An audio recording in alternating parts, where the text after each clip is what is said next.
Hello, YouTubers. Welcome to PDINA. Oh, this stove. So welcome. Thank you so much for being here today with me. Okay, this ocean lotion thing. Okay, no, stop. Thank you so much for being with me today. Thanks to all of my new subscribers. Thanks to everyone who have been with me since I started this channel. You know, it's been an evolution. I've learned so much from you all. I've become so much more educated from you all because I'm willing to listen, take in information, and become a better person. I think that is so important, to always be willing to learn. So today I'm going to be talking about what the Queen knew about Meghan Markle and give some of my own personal insights into that, and to just give you some things to think about. Okay, let's get into it.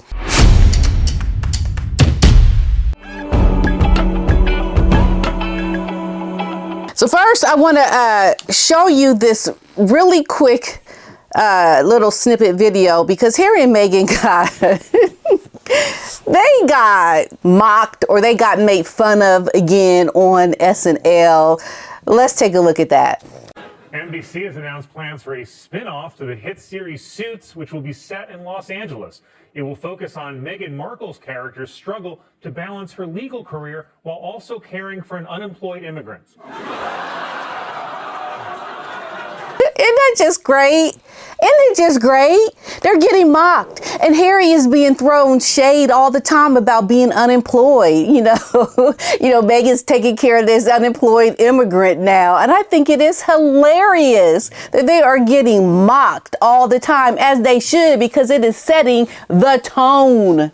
It's setting the tone for how people in America are seeing them, because these are very popular shows. I mean, you think about every time they get made fun of, these are popular shows, and SNL is very popular. And so people are just looking at them going, ain't that a shame? Harry, he just unemployed, wannabe, royal, don't want to work, don't want to do anything. And he's not really getting a good reputation here in America. And it's good for them. I think it is just so brilliant that everyone is catching on to this couple, because that's what we talk about. These are the things that we're seeing on these channels. Don't you find it interesting that the people that are making fun of them are not saying things that are complimentary to Harry and Meghan, or on the side of the people that give accolades and, well wishes and, say great things about Harry and Meghan? These aren't the people who are saying things about them in comedy. It's always the negative, not so good, mocking of Harry and Meghan that is seen on a regular basis. So it just shows us that, yeah, people are catching on. And this is why I think watching them, like what you gonna do next? What you gonna do now? Like that kind of a mindset is just entertaining. And when we can learn something from it, because it's never going to go where they want. Harry and Meghan are on this path that is going to continue to keep them made fun of, because they don't want to listen. They don't want to learn nothing. The ego, the narcissism of Meghan is so thick. Nobody can get into that thick skull of hers. So it's just downward. It's just not going to get to where they think they're going. As they work hard, they type in, and we working, and we making phone calls, and we're doing all these things. They won't get there. I don't know what they're trying to do.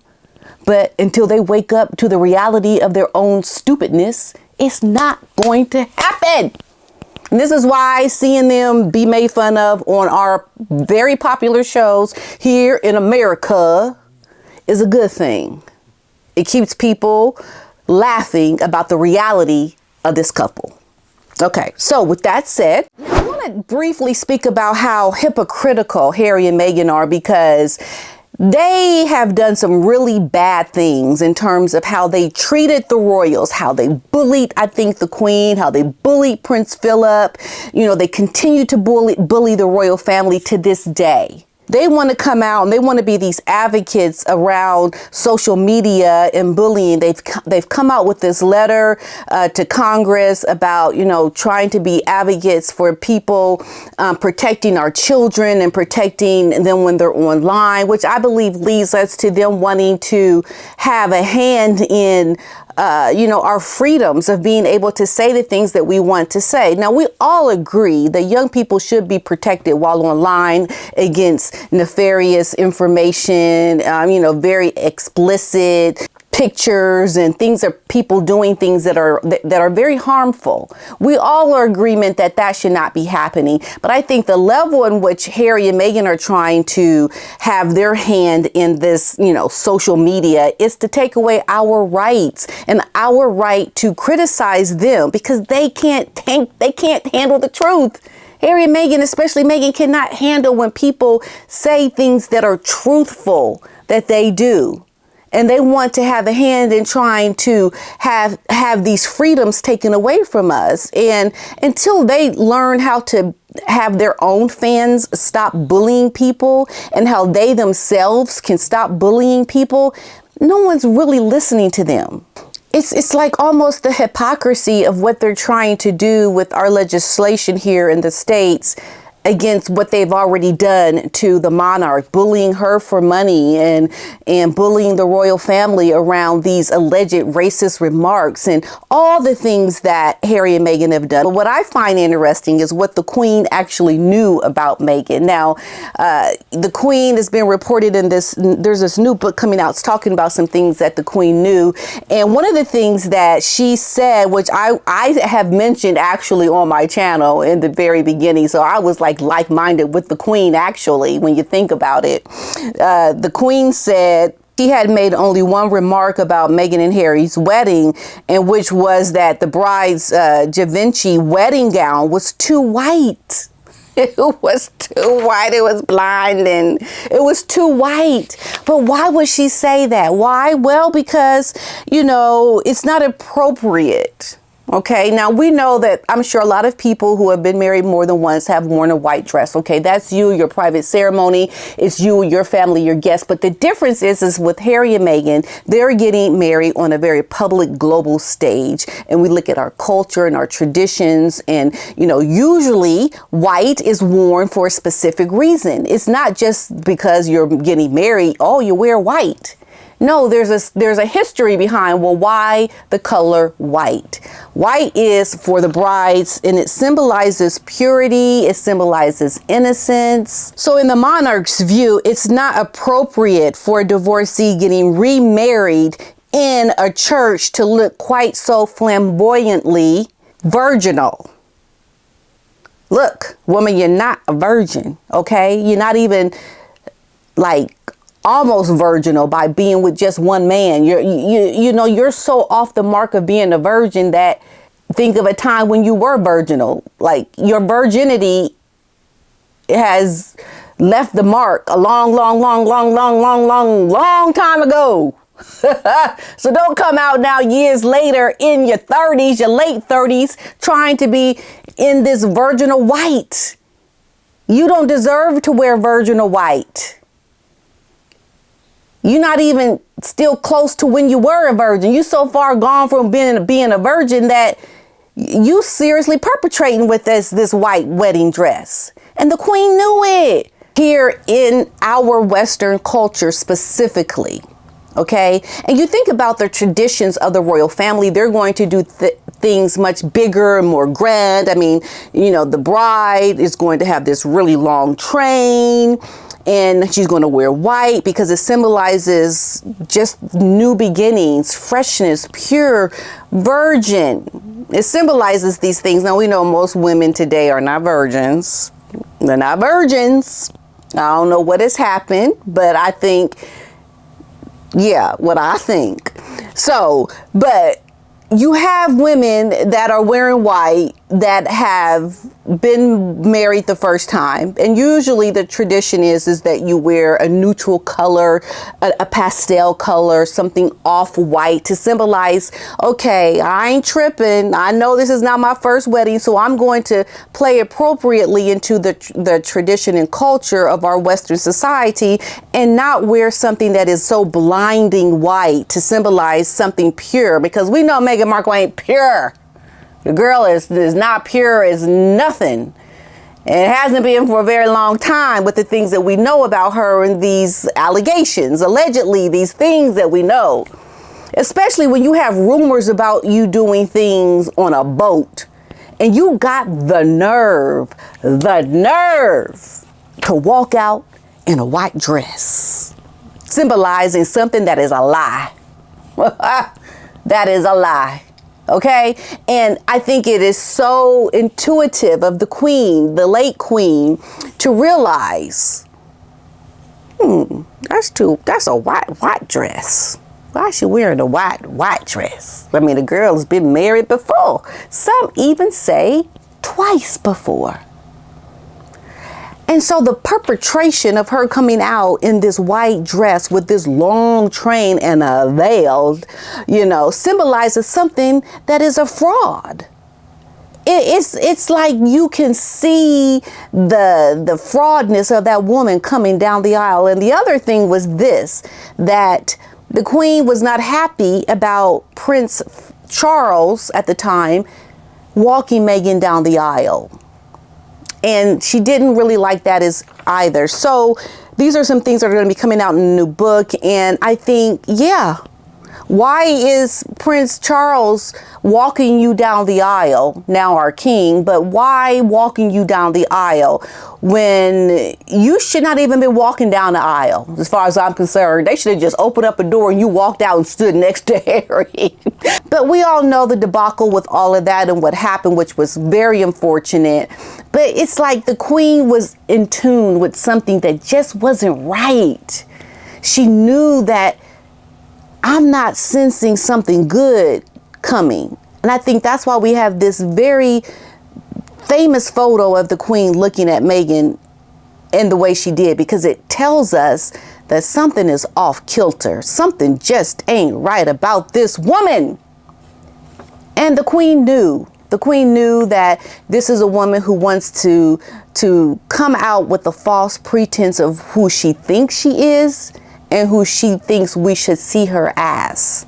We should see her as this pure, virginal woman who is coming out in her pure white as the driven snow, and she is now replicating something that's in her head.